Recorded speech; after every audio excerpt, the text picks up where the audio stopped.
Baik, bismillahirrahmanirrahim. Assalamualaikum warahmatullahi wabarakatuh. Selamat siang menjelang sore teman-teman. Sebelumnya saya akan memperkenalkan diri saya. Nama saya Elis Riana.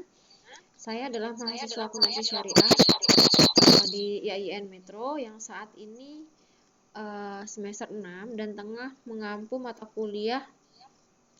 Maksud saya tengah belajar mata kuliah pendidikan karakter anti korupsi. Jadi di mata kuliah ini kami ditugaskan untuk melakukan sosialisasi anti korupsi kepada masyarakat.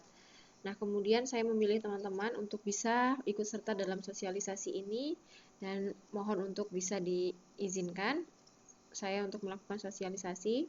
Nah, yang pertama, kita akan membahas mengenai gambaran seberapa kaya negeri kita ini. Jadi negeri kita ini adalah suatu negara yang berada di benua Asia dan memiliki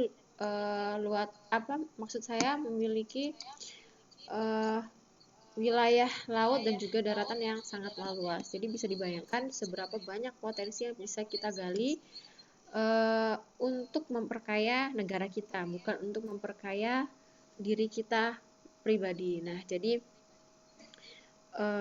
namun banyak sekali kasus korupsi yang sering kali kita dengar baik di media sosial maupun di portal berita yang mengakibatkan negara kita ini belum menjadi negara yang maju.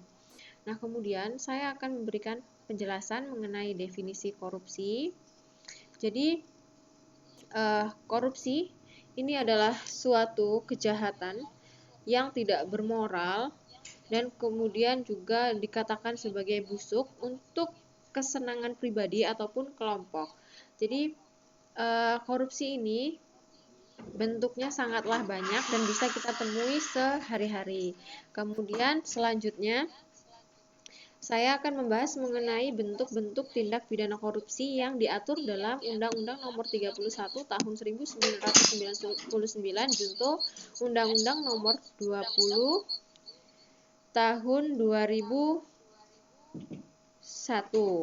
Nah, jadi dalam undang-undang ini ada 7 tindak pidana korupsi yang bisa dipidanakan, yaitu yang pertama adalah penggelapan dalam jabatan, kemudian kerugian keuangan negara, gratifikasi, benturan kepentingan dalam pengadaan, perbuatan curang, pemerasan, dan juga suap menyuap. Jadi ketujuh tindak pidana ini bisa dipidanakan atas dasar Undang-Undang Nomor 37 Tahun 1999.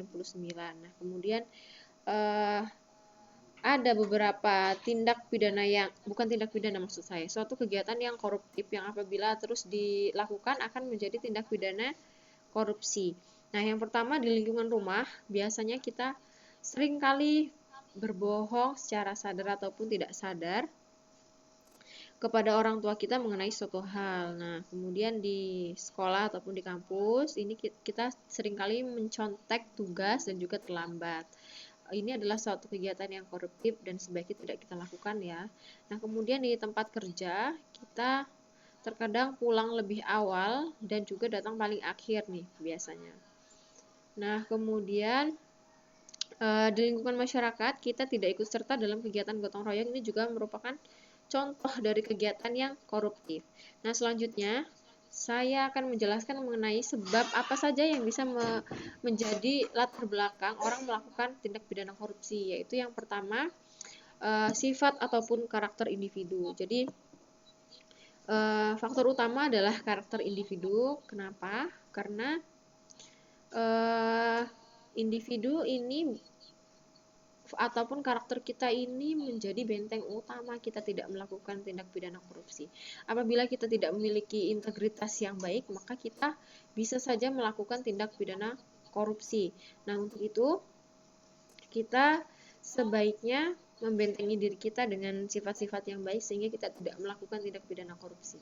Selanjutnya, faktor hukum juga bisa melatar belakangi kita melakukan tindak pidana korupsi, yaitu hukum di negara kita ini tidaklah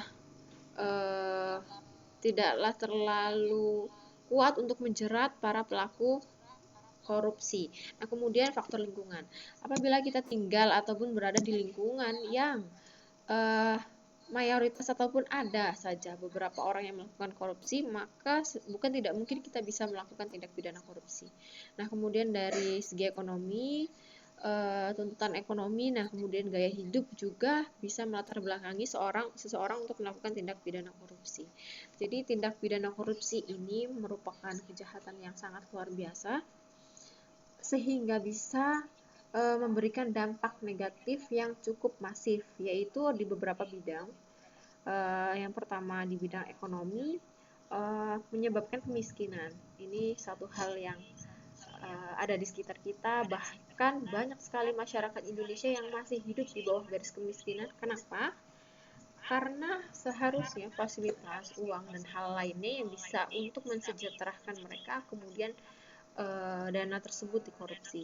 Kemudian dari segi sosial, ini juga mengakibatkan kita menjadi makhluk sosial yang kurang baik ya karena melakukan tindak pidana korupsi. Nah, kemudian dalam dunia pemerintahan dan juga demokrasi ini jelas negara dan juga pemerintah ini kehilangan kepercayaan dari para masyarakat karena kerap kali melakukan tindak pidana korupsi. Kemudian dalam hukum dan HAM ini juga melemahkan hukum dan HAM, menodai hukum dan juga HAM tindak pidana korupsi ini. Nah, kemudian dari lini lingkungan itu bisa saja merusak lingkungan seperti melakukan penebangan hutan secara liar, ini juga merupakan tindakan yang koruptif sehingga bisa merusak lingkungan. Nah, kemudian dalam keamanan dan juga pertahanan negara ini seharusnya uang yang bisa digunakan untuk anggaran keamanan negara kita apabila dikorupsi, maka keamanan dan pertahanan negara kita ini menjadi lemah sehingga serangan dari luar ini bisa saja mudah masuk ke negara kita. Nah, kemudian ini ada beberapa dampak potret dampak masif korupsi yang saya ambil dari Google. Ini kita bisa melihat bersama betapa mirisnya negara kita karena tindak pidana korupsi. Nah, kemudian ada nilai-nilai anti korupsi ataupun nilai integritas yang harus kita miliki sebagai masyarakat umum agar kita tidak melakukan tindak pidana korupsi. Juga kita tidak melakukan suatu hal yang koruptif. Nah, yang pertama ketakwaan, kemudian kejujuran, keadilan, kepedulian, tanggung jawab, keberanian, kesederhanaan, dan juga kemandirian. Kemudian ada beberapa upaya yang bisa kita lakukan untuk melakukan pemberantasan korupsi. Nah, khususnya bagi kita sebagai mahasiswa ini poin yang ketiga yang bisa kita lakukan ya. Kalau untuk poin 1 dan pertama ini adalah tugas pemerintah yang harus kita dukung juga. Kemudian untuk yang bisa kita lakukan adalah menggencarkan upaya edukasi kepada seluruh lapisan masyarakat. Ini seperti yang sedang saya dan kalian semua ataupun kita lakukan adalah untuk memberikan sosialisasi betapa pentingnya kita untuk mengetahui tentang pemberantasan korupsi. Kemudian ada gerakan internasional, kerjasama dan instrumen nasional pencegahan korupsi. Jadi negara seluruh dunia ini sudah mengecam tindak pidana korupsi.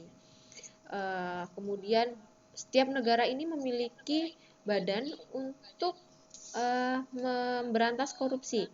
Jadi ada macam-macam sekali bidang yang dibuat, lembaga yang dibuat untuk memberantas korupsi. Nah, kemudian di Indonesia sendiri ini ada lembaga ombudsman untuk mengawasi lalu lintas uang ya di negara kita. Nah, kemudian ada KPK yang memberantas korupsi di negara kita. Nah, yang terakhir ini ada beberapa tokoh berintegritas anti korupsi. Jadi beberapa nama, ada 3 nama di sini. Ini mungkin sering kali kita dengar adalah orang-orang yang dinilai sebagai tokoh anti korupsi. Kenapa? Karena mereka adalah tiga-tiganya adalah seorang pejabat, yang kedua adalah jaksa, dan yang di tengah adalah Bapak polisi. Nah, ini luar biasa ya. Bapak Baharudin Lopa adalah seorang jaksa yang sangat jujur. Kemudian tidak ingin menggunakan fasilitas kantor untuk keperluan pribadinya. Kemudian Bapak Hogeng Iman Santoso pun demikian. Nah, kemudian Bapak Suprapto, ini adalah jaksa yang sangat berani. Beliau berani menindak kasus